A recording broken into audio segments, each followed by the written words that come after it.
Saludos mis hermanos, tengan ustedes muy buenos días. Bienvenidos a este espacio para el día de hoy. Nos encontramos ya en un tercer día de la semana y queremos seguir compartiendo con ustedes un estudio más. Ahí donde estás, te invitamos a que puedas compartir estos mensajes y también puedas dar un like para que nosotros podamos seguir avanzando. Te invitamos a que tú puedas suscribirte a este canal, el Ministerio de Sostén Propio Soldados de Jesús. Sabemos que este ministerio no tiene fines de lucro porque quiere llevar el mensaje de acuerdo al libro de Apocalipsis 14, del 6 al 7. Es el mensaje que debe darse a todo pueblo, nación, tribu y lengua. Es el mensaje de parte de Dios y es por eso que te invitamos a que tú puedas suscribirte y que tú también puedas compartir estos mensajes. Hermano querido, amigo, tú que nos escuchas, cada mañana te invitamos a hacer este trabajo que va a ser de correspondencia. Cuando el Señor venga, le pagará a cada uno según la obra que ha hecho. Antes de poder comenzar este mensaje, queremos invitarte a que tú puedas ahí donde estás orar, comunicarte con el Creador y que Él también pueda respondernos a esta petición, que únicamente lo vamos a hacer por la gracia y la justicia perfecta de nuestro Señor Jesucristo. Ahí donde estás, acompáñanos en la oración. Amado Padre, usted que está en los cielos, le pedimos su ayuda. Pedimos la presencia de su Espíritu Santo, que Él sea quien haga este trabajo y toque los corazones de cada persona. Acompáñanos en esta mañana. Abra nuestra mente, nuestro corazón, selle la verdad y que nosotros, Señor, seamos luz para el mundo. Te pedimos estos favores porque confiamos en los méritos de nuestro Señor Jesucristo. Amén. Muy bien, queridos hermanos, bienvenidos todos. Vamos a ponernos cómodos, vamos a comenzar este estudio para el día de hoy. Y como título tenemos un momento para desconocer la palabra de Dios. Es interesante, porque en un momento podemos desconocer por completo la palabra de Dios cuando nos sometemos a esa esclavitud del enemigo. Por un momento podemos desconocer todo lo que en algún momento hemos aprendido. Podemos hacer de nuestra vida un desastre, pero si nos sometemos a Cristo, es la manera de poder vivir alegremente y tener paz. Vamos a una primera pregunta. Dice, ¿cómo demostró la Torre de Babel que sus constructores no tenían fe en la palabra de Dios?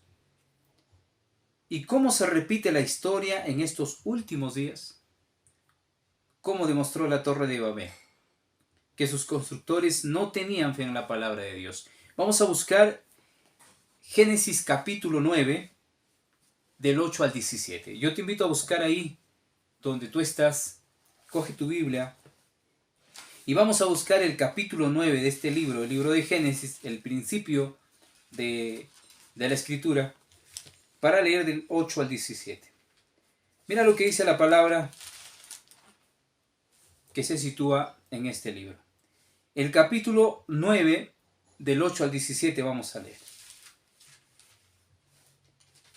Dice lo siguiente.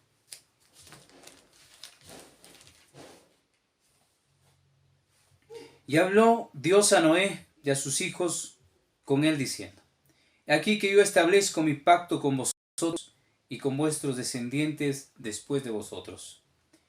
Y dice, hermanos queridos, y todo ser viviente que está con vosotros, aves, animales y toda bestia de la tierra, que está con vosotros, de todos los que salieron del arca hasta todo animal de la tierra.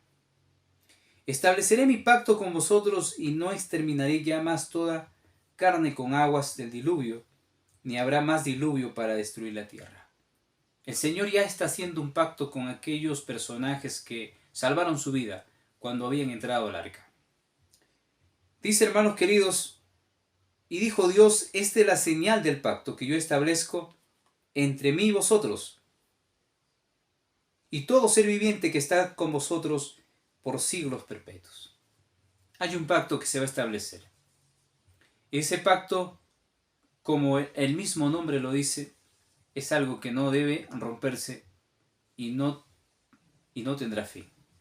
Entonces dice, hermanos queridos, Mi arco he puesto en las nubes, el cual será por señal del pacto entre mí y la tierra.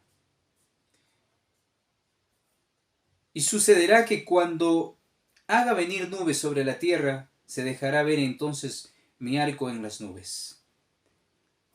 Hermanos queridos, acá hay una evidencia que no se puede borrar. Y es la evidencia del arco iris, o de ese arco que se presenta con 7 colores.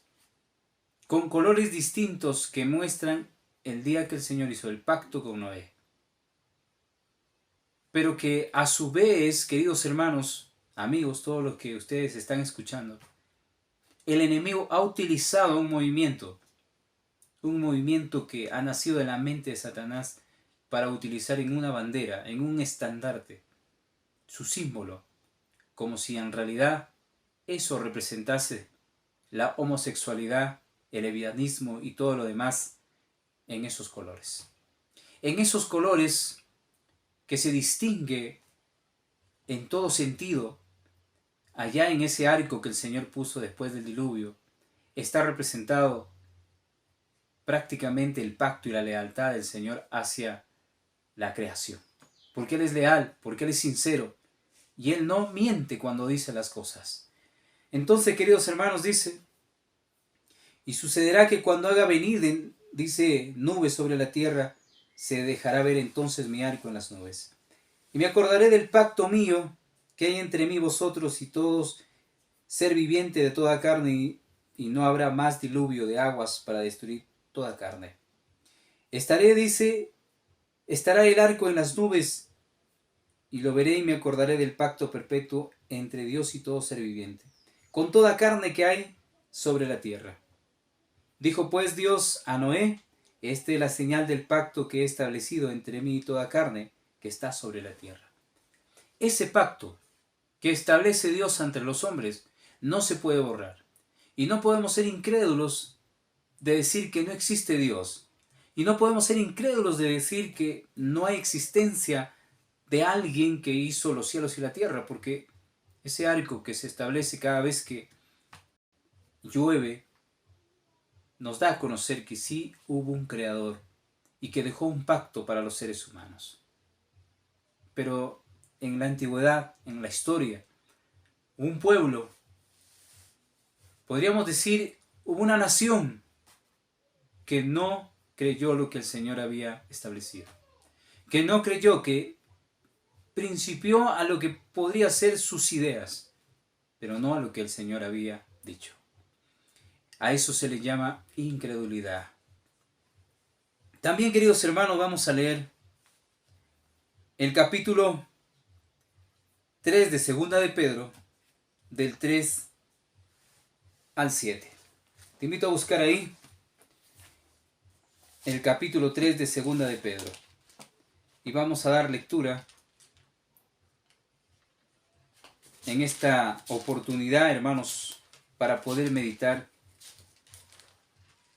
en el capítulo 3 de Segunda de Pedro.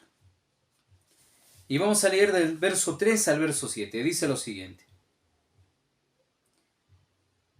Sabiendo primero esto, que en los postreros días vendrán burladores andando según sus propias concupiscencias.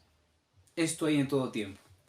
Lo hubo en el tiempo de los antidiluvianos, hombres perversos que no creían en la verdad. Y lo hay también ahora, hombres perversos que están tergiversando las Sagradas Escrituras y mencionando cosas agradables a su propio criterio de ellos. Y diciendo, ¿dónde está la promesa de tu advenimiento? Porque desde el día en que los padres durmieron, todas las cosas permanecen así como desde el principio de la creación. ¿Te imaginas? Está llevándonos al Génesis, está llevándonos a los antidiluvianos cuando ellos no creían las cosas que iban a suceder. Se negaron a poder entrar o a aportar en la construcción del arca y por eso perecieron. Dice, hermanos queridos, estos ignoran voluntariamente que en el tiempo antiguo fueron hechos por la palabra de Dios los cielos y también la tierra, y que proviene del agua, y por el agua subsiste. ¿Se imaginan cómo hay hombres en esta época y en la antigüedad? O sea, se repite lo mismo, en la antigüedad no creían que esto había hecho el Señor. Creían que todo esto es de la nada, así como hoy en día esos científicos que subestiman el poder de Dios. Entonces dice, hermanos, por lo cual el mundo entonces pereció anegando en agua. Pero los cielos y la tierra que existen ahora están reservados por la misma palabra, guardados para el fuego en el día del juicio y de la perdición de los hombres impíos. ¿Es que acaso el Señor es humano para que nosotros podamos burlarnos de Él y empezar a no creer lo que Él ha hecho y lo que Él ha prometido? Dios en su infinito amor está a punto de regresar. Y cuando Él regrese por segunda vez, dará a cada uno según lo que ha hecho. Y a través de su incredulidad estos hombres se perderán. Porque no quieren escuchar el mensaje de parte de Dios. Por eso tú que escuchas este mensaje, aporta a lo que puede ser, dando a conocer cuánto falta para que Cristo venga. Y los acontecimientos que se están dando anuncian la segunda venida. Dice, queridos hermanos, el testimonio que se encuentra en Patriarcas y Profetas en la página 119. Y luego vamos a leer también del 10 al 13, que está muy interesante, pero vamos a leer el testimonio. Dice, los habitantes de la llanura de Sinar no creyeron en el pacto de Dios de que no volvería a traer un diluvio sobre la tierra. ¿Se dan cuenta? Al no creer yo me vuelvo incrédulo. Y la incredulidad está en contra de la creencia, de la fe. Entonces dice, muchos de ellos negaron la existencia de Dios y atribuyeron el diluvio a la acción de causas naturales. Un grupo, miren, soberbio, que no creía. Ahí está el grupo de los científicos. De aquellos ateos que no creen en nada. Ellos no creían, ellos automáticamente creían que es una causa natural. O sea, de la nada sucedió esto. Ellos creían eso. Entonces, otros creían en su supremo, en un ser supremo, y que era el quien había destruido el mundo antediluviano. Y sus corazones, como el de Caín, se rebelaron contra él. Imagínense dos grupos. Un grupo de ateos que no creen en lo que había sucedido, el otro sí creen, pero se rebelan contra Dios. Interesante. Yo te pregunto en esta oportunidad, ¿a cuál grupo perteneces tú?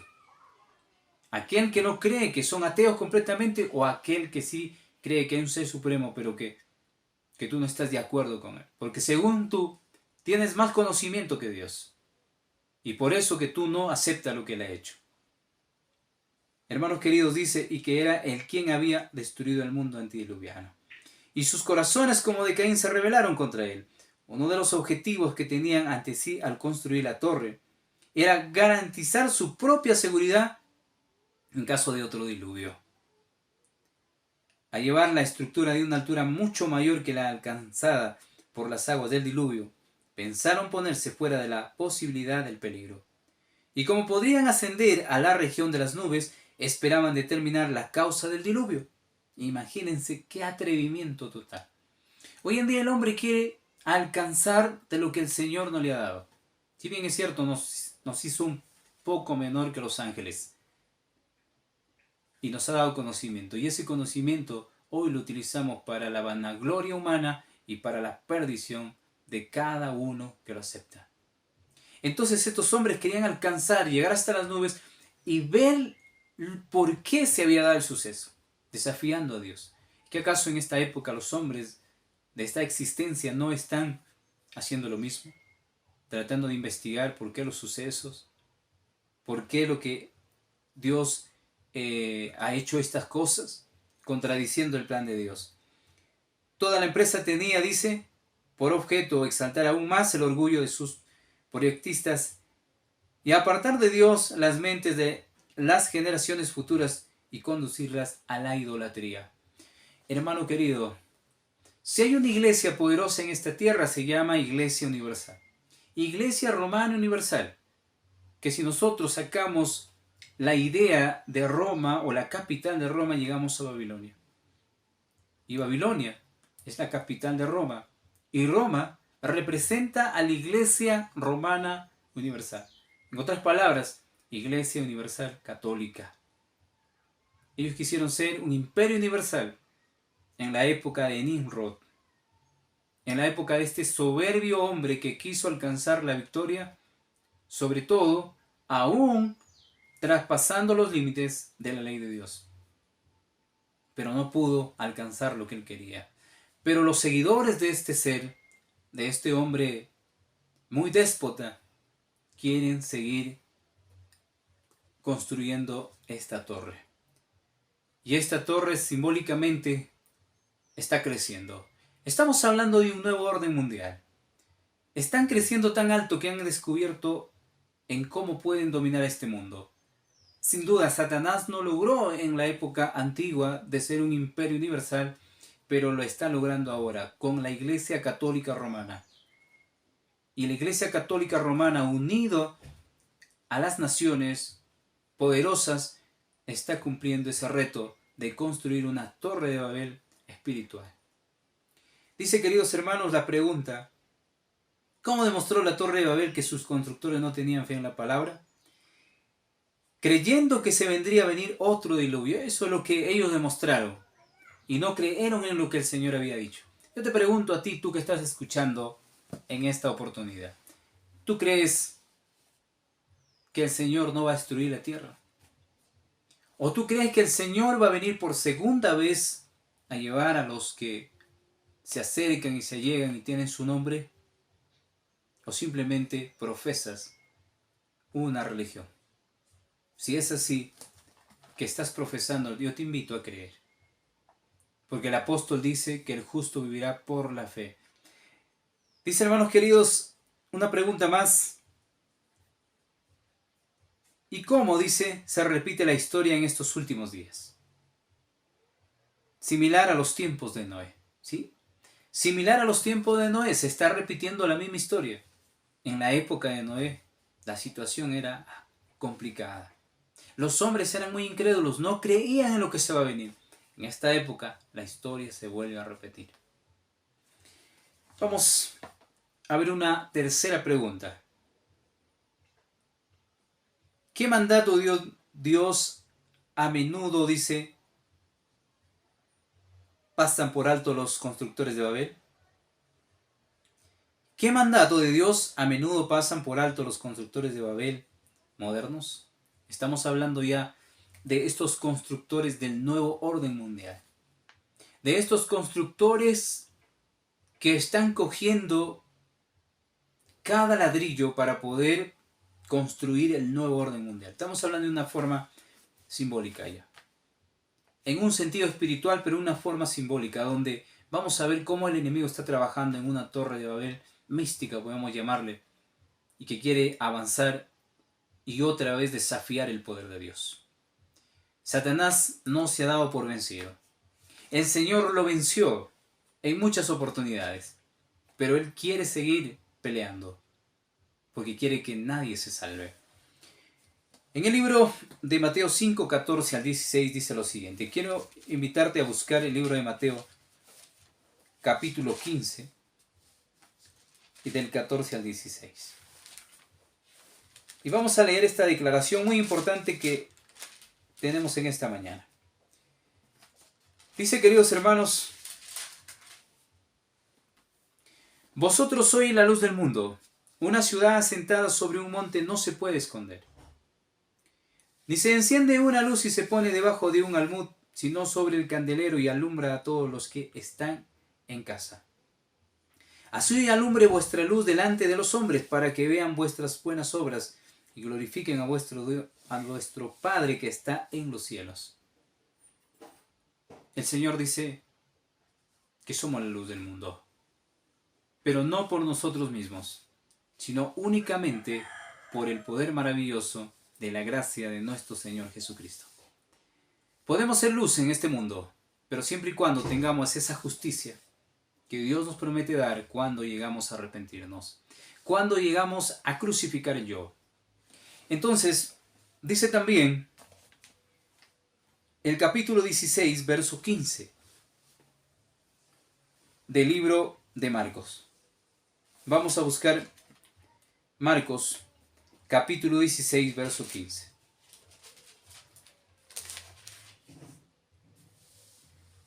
Y les dijo: id por todo el mundo, predicar el evangelio a toda criatura. El Señor en su palabra nos menciona que somos la luz del mundo, que vayamos a predicar el evangelio a todo el mundo. Esta es la misión del obrero del Señor. Esta es la misión del obrero que se allega al Señor. Ir y predicar el evangelio a todo el mundo. Pero más que todo, alumbrar en medio de esa oscuridad. Porque esa oscuridad está opacando la mente de los hombres en este tiempo. Y los hombres están perdidos cada vez más, porque no ven la luz que corresponde a esa libertad. Dice el testimonio que se encuentra en El conflicto de los siglos, página 566 y 567. El esplendor, la pompa y la ceremonia exteriores que solo se burlaban de los anhelos del alma enferma de pecado. Miren qué interesante cómo lo define o cómo lo presenta el espíritu de profecía. El esplendor y la pompa de las ceremonias exteriores. Se hace en esta época. Lo único que alimenta es el pecado. Y dice, miren, que solo se burlan de los anhelos del alma enferma y de pecado. Aquel que no entiende puede abrazar una falsa verdad y ellos se glorían porque no tiene conocimiento.